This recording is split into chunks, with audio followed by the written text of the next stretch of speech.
anche l'amico del 5 Stelle ha fatto un intervento politico, ha fatto bene, perché io l'ho ascoltato con molto piacere, e ci sta anche qualche digressione di tipo politico. Io penso di aver fatto solo una ricostruzione storica delle motivazioni per cui ci sono state certe scelte fatte dai nostri padri costituenti, e perché poi in realtà si è intervenuto da parte dei nostri riformatori in una certa direzione. Quindi mi sembra che non ho detto nulla di strano sullo stato del tema, ma comunque a me sta bene che si discute in maniera libera.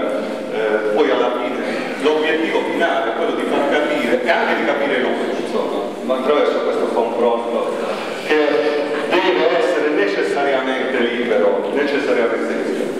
Per quanto riguarda questa domanda, questo quesito che voi avete posto, deve essere chiaro, noi non stiamo con la riforma costituzionale cambiando la forma di governo. La forma di governo rimane quella che è stata prevista, contemplata, scritta, normata dai nostri padri costituenti, e non viene modificata. Semmai veniva modificata la forma di governo con la vostra proposta di riforma del 2006, quando si attribuiva al Premier dei poteri veramente notevoli, davvero per alcuni versi cesaristici, addirittura il Premier poteva sciogliere le Camere. Tutto questo non c'è nel progetto di riforma, quindi stiamo semplicemente modificando il Parlamento. Come si diceva prima, io lo ribadisco per l'ennesima volta, rischiando anche di promuovere un tormentone. Si tratta di attribuire la funzione legislativa ad una Camera, l'altra diventa, cioè il Senato, una Camera di raccordo, di mediazione tra le istanze regionali e quelle statali.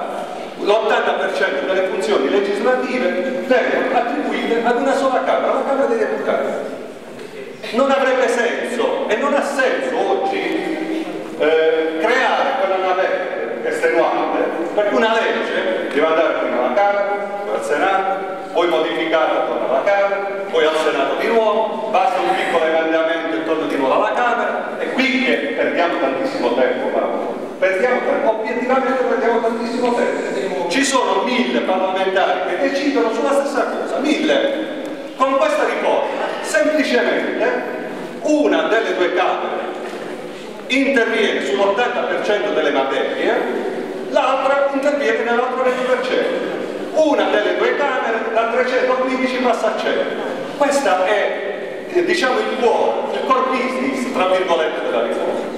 Quindi quando si dice maggiori poteri al governo, non ci sono maggiori poteri al governo, non c'è nessuna norma che interviene sullo svolgimento delle funzioni da parte dell'esecutivo e che mette in discussione il cosiddetto bilanciamento dei poteri. Non c'è nessuna norma che disciplina un maggior potere per l'esecutivo e un minor potere per il potere legislativo. Semplicemente si è deciso che a intervenire sulle leggi non siano tutte e due le Camere, ma solo la Camera dei Deputati. Per quanto riguarda poi i decreti legge, ebbene, il decreto legge è un istituto che rimane. Ma attenzione, come dicevo nel primo intervento, quindi mi sembra di essere stato abbastanza pertinente, viene eliminata la filosofia del decreto omnibus, del maxi emendamento che prevede tutto, dei 1000 proroghe. Cioè, in buona sostanza, il decreto legge fino ad oggi, e continuerà così se non sarà modificata la Carta Costituzionale, il decreto legge interveniva su tutto. Normalmente, quando si emette un decreto legge, devono esserci delle circostanze di contingenza e di necessità per materie specifiche. Per tanti anni, per troppo tempo, si è usato il decreto legge per decidere tutto il contrario di tutto. Si è deciso addirittura anche, tu mi insegni perché mi occupi di fisco, addirittura anche la proroga di una scadenza, addirittura anche cose di ordinarissima amministrazione con il decreto legge. E qual è la gravità del decreto legge? Perché di questo, insomma, dobbiamo parlare e dobbiamo anche riservare una riflessione particolare. Il decreto legge non consente di riflettere, decidere, perché in 60 giorni deve essere convertito. Nella bozza, nella proposta di riforma, si decide invece di riassegnare al decreto legge quella che è la sua funzione istituzionale, che è uno strumento di legiferazione eccezionale e che deve avvenire in materie dettagliate. Quindi il Parlamento in realtà non viene ridimensionato, viene salvaguardata la sua funzione così come la conosciamo nel testo costituzionale che giustamente noi vogliamo salvaguardare nello spirito e nella filosofia. Guardate, la Costituzione, la nostra Costituzione, la nostra Carta Costituzionale, la nostra legge fondamentale è una legge fondamentale straordinaria. La prima parte della Costituzione non la stiamo modificando. La prima parte della Costituzione contempla dei principi fondamentali che per essere attuati e rispettati è necessario che anche la seconda parte funzioni. La seconda parte comincia a presentare delle greve. Se a un certo punto tutti prendiamo atto che qualcosa in questo paese non funziona, evidentemente è perché noi non siamo più capaci, non siamo più capaci di poter prendere decisioni giuste, perché lo status quo che vogliamo salvaguardare è lo status quo che ha creato in questo paese le divisioni che sono sotto gli occhi di tutti, che ha diviso per il momento il paese in 3 blocchi e che evidentemente se non c'è una modifica, un intervento, un'integrazione alla Carta Costituzionale, da soli non saranno mai capaci di governare questo paese, perché il rischio sapete qual è? Sapete qual è il rischio? Che, ripeto, dopo il 5 di dicembre questo paese resta diviso in 3 blocchi e non saremo davvero capaci di prendere più nessuna decisione. Questo è il rischio. Noi non vogliamo con il progetto di riforma mettere in discussione i diritti, noi vogliamo salvaguardare i diritti. E quando io mi soffermavo sul discorso importante della democrazia, che deve avere 2 campi, rappresentanza e decisione, corriamo il rischio, se non decidiamo, davvero di promuovere svolte autorità.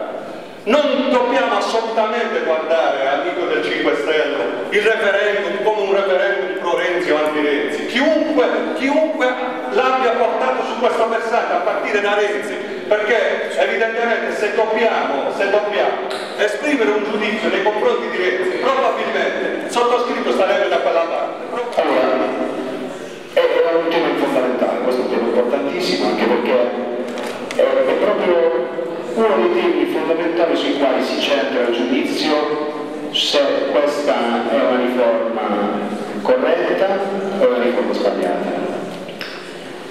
Tonio giustamente richiamava lo status quo. Nessuno ha mai detto che questa Costituzione, questa Carta Costituzionale, almeno nelle parti che rivedono sia gli equilibri legislativi di Camera e Senato e neanche per quanto concerne il titolo V della Costituzione è perfetta, non lo ha detto nessuno. Non posso però, Antonio, accontentarmi di una modifica della Carta Costituzionale che, secondo me, non soltanto Mauro e non soltanto Pino, ma tante altre persone, non presenta derive autoritarie. E io voglio essere davvero calmo su questo. Così come la riforma del 2006 aveva delle cose proposte dal governo del centrodestra, e tu l'hai chiamata, che aveva comunque delle condizioni che avevano personalizzato anche lì purtroppo troppo quel giudizio dei cittadini, perché si andava verso un presidenzialismo puro, mascherato. La Repubblica italiana comunque è una repubblica parlamentare ed è quello che dobbiamo salvaguardare, però all'interno aveva dei fattori di garanzia, uno su tutti, il vincolo di mandato, che è il grande assente e purtroppo è la pietra miliare forse non della Costituzione italiana, ma è quel caposaldo che con la classe politica farabutta, perché dobbiamo dirlo, di oggi, che è capace in ben 300 unità su 900 parlamentari di fare non la navetta parlamentare, ma di cambiare casacca dopo aver avuto un voto di fiducia delle persone, crea le debolezze del Parlamento. E creando queste debolezze, pone si l'esecutivo purtroppo in questo caso soltanto con una legge elettorale idonea potrebbe evitare di far di nuovo avvenire. Allora che succede? Che se parliamo di equilibrio di governo e Parlamento lo dobbiamo intendere non soltanto sulla Camera decisionale, ma dobbiamo intendere il Parlamento composto da Camera ed eventualmente nuovo Senato. E scusami, io non riesco a capire, scusatemi tutti voi, io non riesco a capire. Se abbiamo detto che dobbiamo trasformare la Camera Alta, il cosiddetto Senato di garanzia, in un nuovo Senato che si deve occupare dei territori, che deve essere rappresentato dai territori, che avrà poche funzioni legislative, in forma bicamerale, basta guardare il testo messo a disposizione dalla Camera dei Deputati, si potrà pronunciare su 18 oggetti diversi, perché adesso non si chiamano più materie ma saranno oggetti, quindi 18 volte ci sarà una funzione bicamerale, ma chissà perché in tutte queste funzioni il nuovo Senato rappresentato da sindaci, da consiglieri regionali che dovranno trasformarsi in superiori, forse anche più capaci di come apparivamo noi sulla locandina, per poter fare la navetta da Bari piuttosto che non da Lecce, piuttosto che non da qualche altra ragione a Roma, a discutere di questioni sui trattati internazionali, a discutere su tutto quello che ricorda l'ordinamento dello Stato e gli occhi. E proprio delle regioni non possono decidere nulla, ma proprio di quello non potranno decidere nulla. Quando verrà esercitata la clausola di supremazia, articolo 117, quarto comma, il Senato potrà soltanto dare un parere se sottorrà la decisione a maggioranza assoluta della Camera. Quello che ha deciso la Camera della tutela delle nostre regioni andrà a farsi friggere, sarà carta straccia. Quindi non soltanto abbiamo ingarbugliato il procedimento probabilmente non solo legislativo, come ha ricordato Mauro, ma abbiamo indebolito il principio di difesa del territorio. Non eleggeremo. Perché non è legittimo? Perché io non eleggo un sindaco, arrivo. Come? Non eleggeremo i nostri senatori, perché io non eleggo il mio sindaco di Coracoto con il punto interrogativo e se un domani lo manderanno a fare il senatore, io questo non lo so. So che per fare il sindaco, perché ho fatto il consigliere comunale, un sindaco, anche in un comune piccolo come Coracoto, non può permettersi di assentarsi. E non voglio immaginare in comuni molto più grandi. So che per fare un consigliere regionale, perché conosco molti consiglieri regionali, si hanno delle funzioni all'interno delle assemblee regionali tali da non poterti permettere maledettamente di assentarti e di andare a fare un doppio lavoro e so anche un'altra cosa, che se devo accontentarmi di un risparmio di 50 milioni di euro e in cambio all'anno e in cambio di dover dare l'immunità parlamentare proprio a quella classe politica che su tutti i giornali ha rappresentato il peggiore esempio della politica a livello nazionale, allora io credo che questa non sia una deriva autoritaria, questa non sia una strategia